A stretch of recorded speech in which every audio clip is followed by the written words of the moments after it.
Russian soldier hoisted an anti-tank rocket launcher onto his shoulder. A German rifle cracked. The Russian jerked back, but not before his finger clenched. The trigger. The rocket streaked forward. A scream shattered the moment. One soldier screamed, his voice raw with anguish, but the motionless body gave no response. There was no time for mourning. Hours passed before the supposed dead stirred. His body was stiff, his head ringing like church bells at dawn. His face was caked in dirt. Dazed, he forced himself upright, eyes unfocused. The battle was far away. Now, only silence. When night fell, he found shelter inside the rusting carcass of a destroyed tank, curling up against its cold steel. Sleep was uneasy.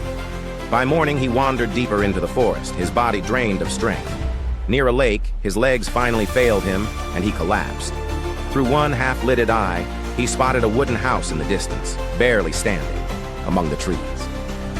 The door creaked open to reveal a home abandoned in haste. Chairs overturned, a thin layer of dust coating the floor. A single framed photograph hung on the wall, smeared with blood. A family once lived here. The cat licked his fingers, its rough tongue brushing over his skin. Yet even in this fleeting moment of peace, his mind remained restless. The war was still out there, waiting, pulling at the edges of his thoughts like a slow, creeping tide. Were his comrades still fighting? Two German soldiers approached.